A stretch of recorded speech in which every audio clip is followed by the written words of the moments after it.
कर रहे हैं नीट में आए हुए सारे। पहला क्वेश्चन है कि कौन सी सीरीज है ना जो विजिबल रीजन में है।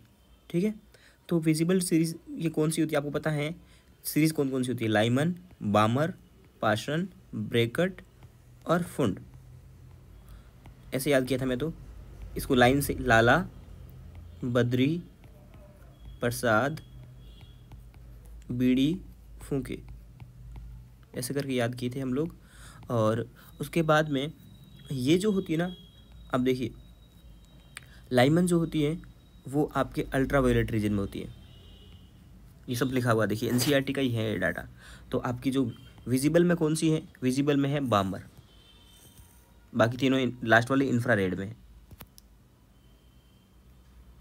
और जैसे जैसे इस साइड जा रहे हो तो आपको पता है अल्ट्रावायलेट से इंफ्रारेड जाते हो आप, तो क्या होती है? वेवलेंथ बढ़ती है, लैम्डा बढ़ेगा तो एनर्जी कम होती है। ठीक है, तो सबसे ज़्यादा एनर्जी किसकी होती है? एनर्जी या फ्रिक्वेंसी लाइमन की होती है। ये डायग्राम भी आपको याद होना चाहिए, और ये वाला जो दिया हुआ है कौन सा किस रीजन में होती है ये पता होना चाहिए। हर एक सीरीज़ का N1 कितना होता है, हर एक सीरीज़ का N2 कितना होता है, और एक इसमें न्यूमेरिकल आता है वेव नंबर, या फिर 1/λ को बोलते हैं RZ², 1/N1² माइनस 1/N2²। ये आपको याद होना चाहिए इसमें इतना। तो इसका आंसर चला जाएगा विजिबल में कौन सी सीरीज़? बामर सीरीज़।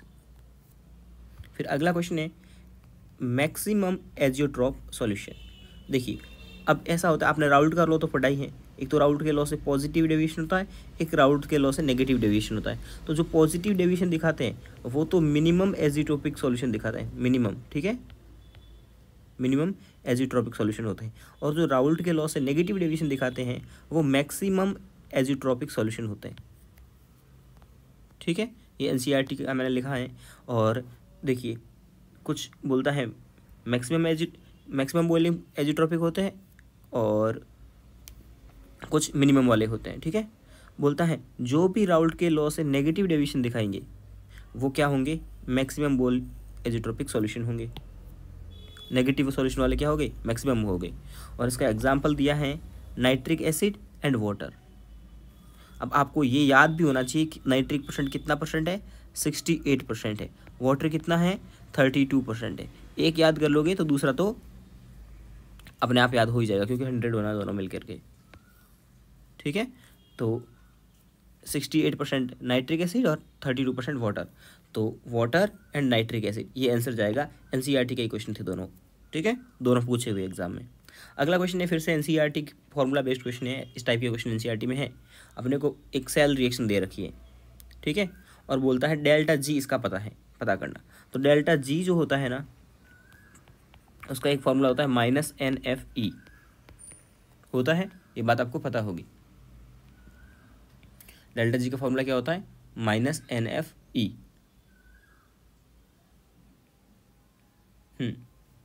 तो यहाँ से आप n कैलकुलेट करोगे और फिर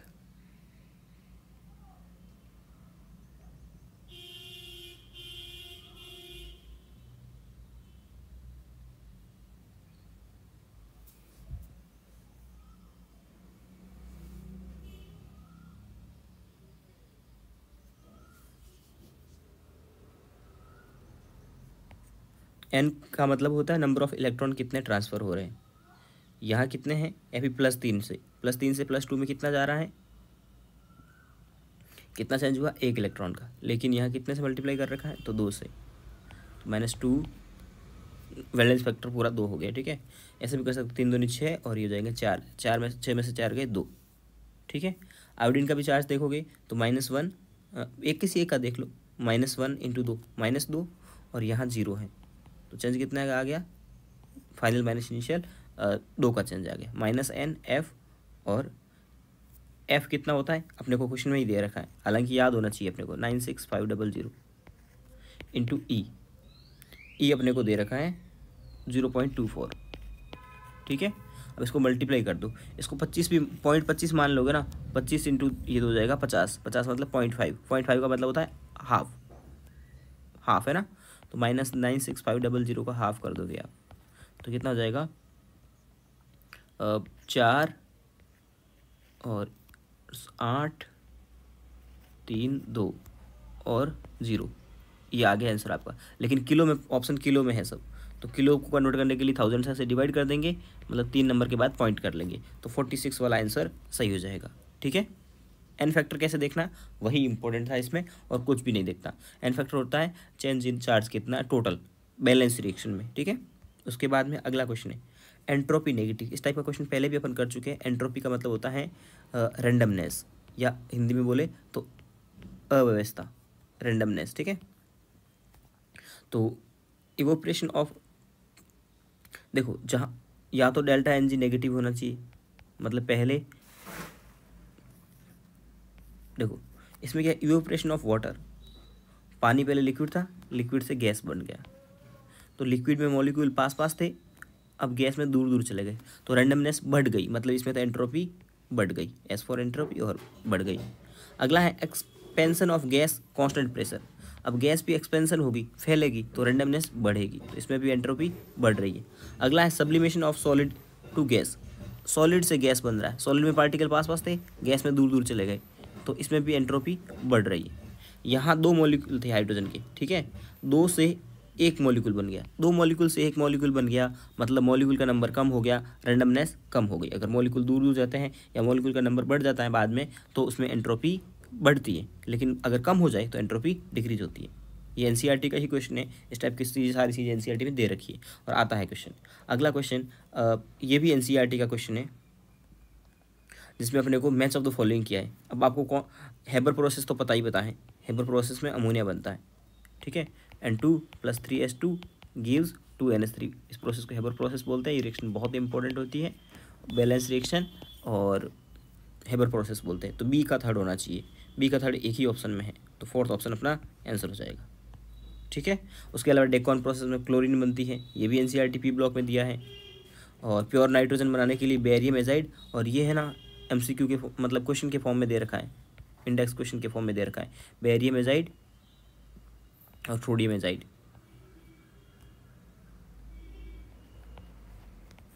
और बेरियम एजाइड, इनसे क्या होती है, नाइट्रोजन प्योर बनती है, याद कर लेना, एनसीईआरटी में दिया हुआ है। ठीक है। उसके बाद अगला क्वेश्चन जो है वो है थर्मोडाइनमिक्स से।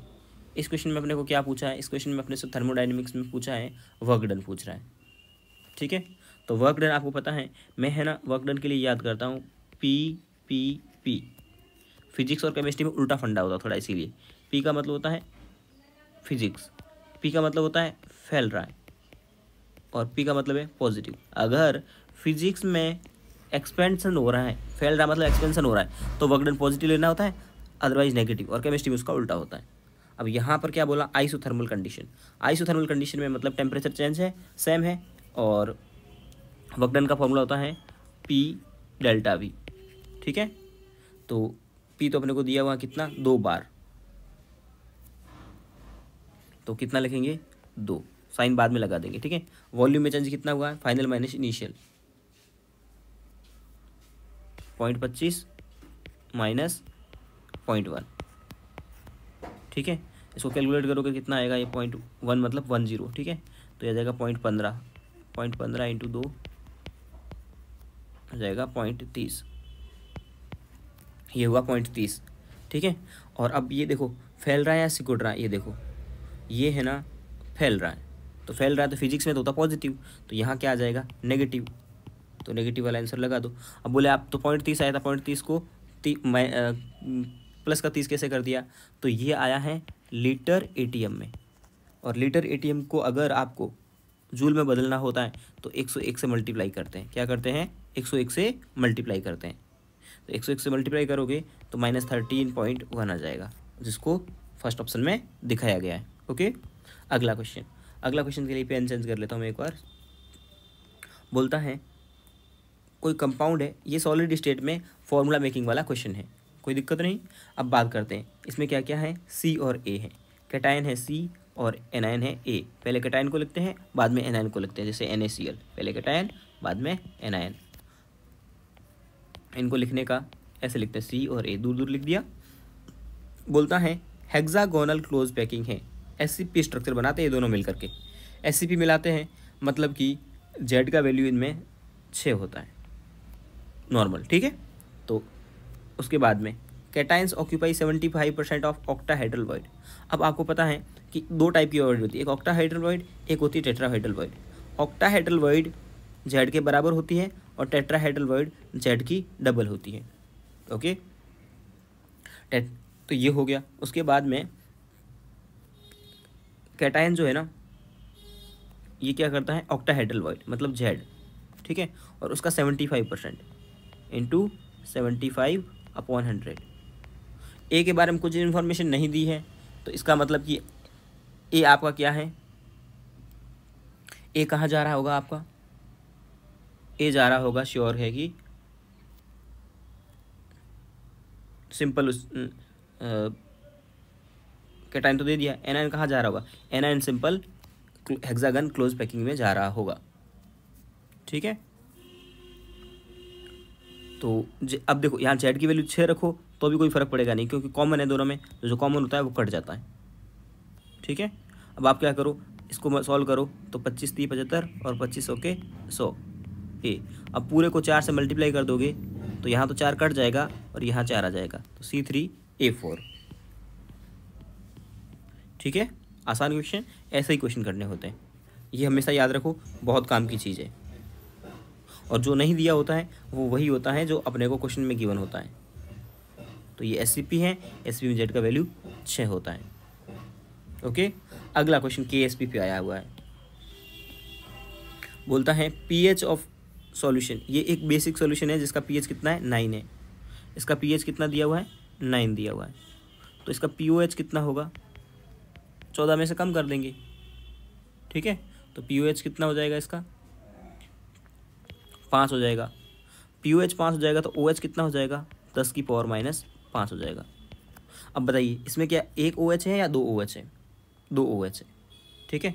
तो अपन क्या बोलेंगे कि यहाँ पे इस क्वेश्चन में अगर इसको तोड़ेंगे तो किस में तोड़ेगा, कैल्शियम +2 और +2 OH माइनस।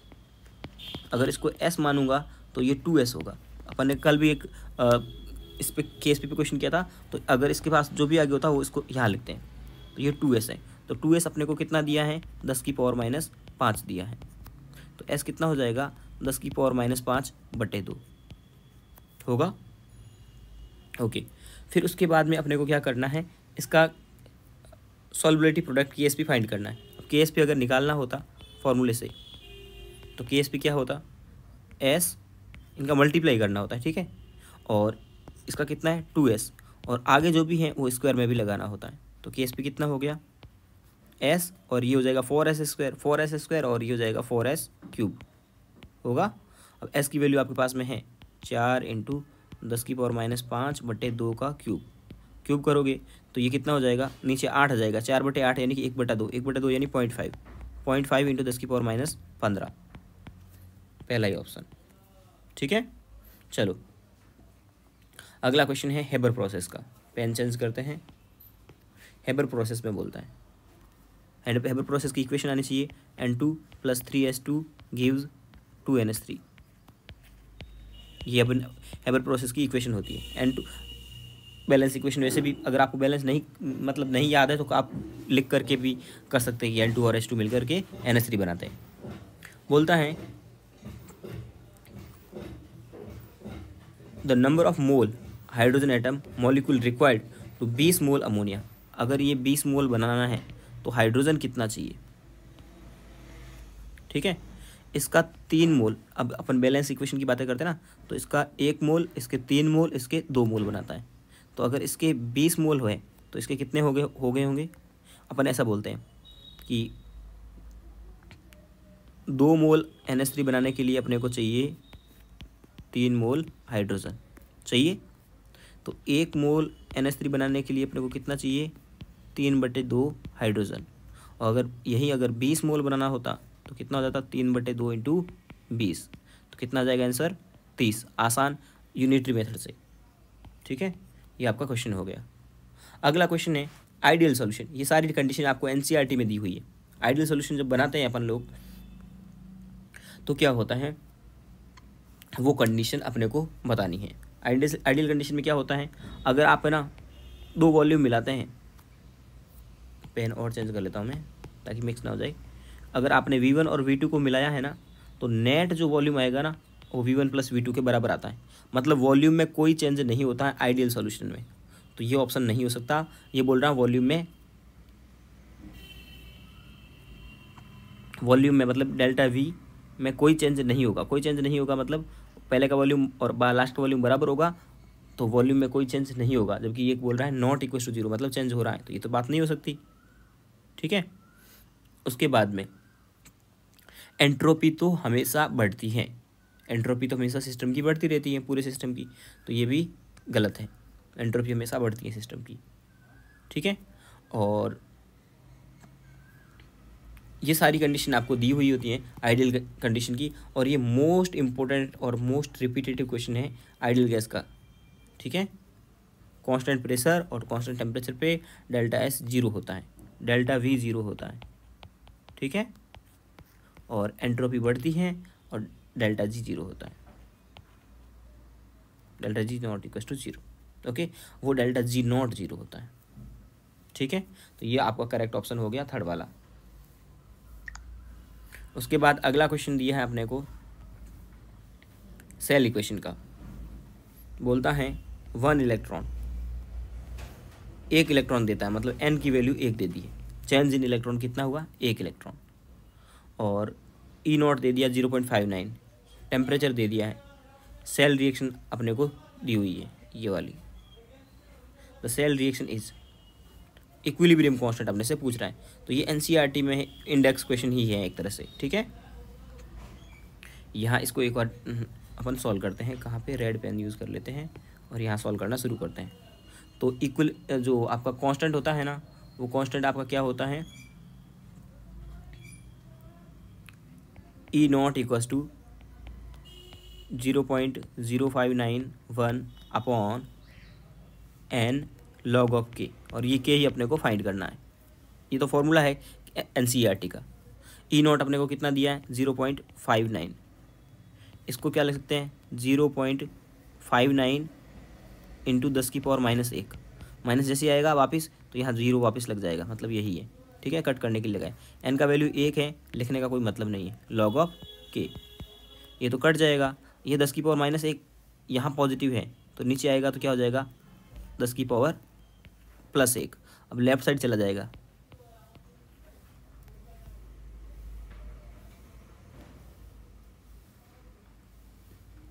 और यहाँ f भी आएगा। ठीक है, NF, ये फॉर्मूला जो दिया हुआ है ना वही काम में ले रहे हैं, तो f भी आएगा f। ठीक है, तो f और 10 की पावर ये इधर चला जाएगा, तो log के बराबर क्या आ जाएगा, 10f। f कितना होता है,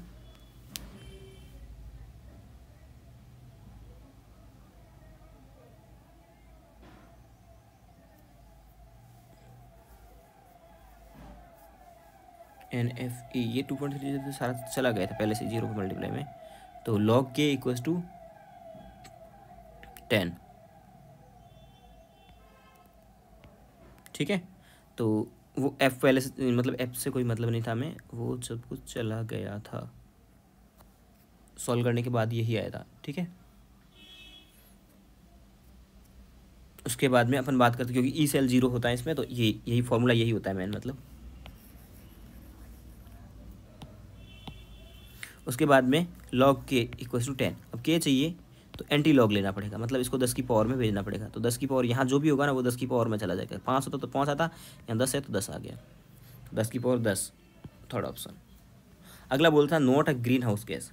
ये तो बहुत आसान क्वेश्चन है, आपको पता ही होगा, sulphur dioxide green house gas नहीं होती है। अगला है सिग्मा और पाई बॉन्ड काउंट करने हैं। बोलता है सिग्मा और पाई बॉन्ड अपने को काउंट करना है। नाम क्या दिया है, 2 इन 4 आइन, सॉरी पेंट मतलब कि 5 कार्बन, 1 2 3 4 और 5। 2 पे लगाना इन, 2 पे इन मतलब डबल बॉन्ड, 4 पे लगाना आइन, ये 3 और ये 4, आइन मतलब ट्रिपल बॉन्ड। बाकी हाइड्रोजन की वैलेंसी अपने को कैलकुलेट करनी है।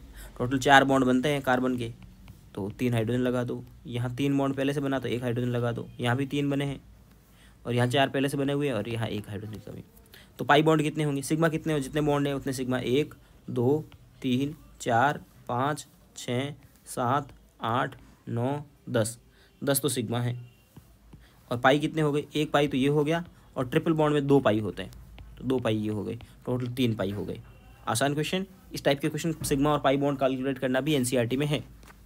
अगला क्वेश्चन फिर से एनसीईआरटी से आया है, बोलता है C2 जो मॉलिक्यूल है ना, सॉरी मैं उल्टा बोल दिया, बोलता है ऐसा कौन सा मॉलिक्यूल है जिसमें सिर्फ पाई बॉन्ड है। ठीक है, तो मैं पहले भी आपको थ्योरी में बता चुका हूँ कि C2 और B2 ऐसे मॉलिक्यूल होते हैं जिसमें सिर्फ पाई बॉन्ड होते हैं। इसमें 2 पाई बॉन्ड होते हैं और इसमें 1 पाई बॉन्ड होता है। इसका बॉन्ड ऑर्डर 2 है और इसका बॉन्ड ऑर्डर 1 है। ठीक है, ये सिर्फ पाई, इसमें पाई बॉन्ड होता है। रीजन क्या होता है इसका इलेक्ट्रॉन, ये एनसीईआरटी में दिया हुआ है। ठीक है, पूरा एकदम, और ये 2019 में एनसीईआरटी में आया था। ये इसका आपका इलेक्ट्रॉनिक कन्फिग्रेशन लिखोगे, कौन सा वाला जो दिया है ना, ये वाला, यही sigma 1s², sigma 2s, sigma star 1s², sigma 2s², sigma star 2s², और फिर पाई 2px। इसमें पाई 2p नाइट्रोजन से पहले, तो पाई 2px पहले आएगा, पाई 2py। टोटल 12 इलेक्ट्रॉन करने, क्योंकि कार्बन में C2 में 12 इलेक्ट्रॉन होते हैं। ठीक है, और फिर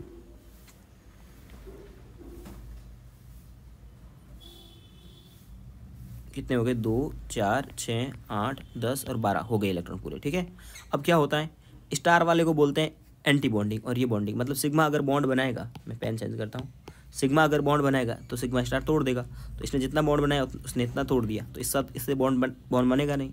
इसने जितना बनाया उसने तब तोड़ दिया, तो ना तो इससे बॉन्ड बन रहा है ना इससे बॉन्ड बन रहा है। अब यहाँ कौन बचा है, सिर्फ पाई बचा है, पाई बचा है, सिर्फ पाई बचा हुआ है। ठीक है, मतलब पाई ही बॉन्ड बनाएगा।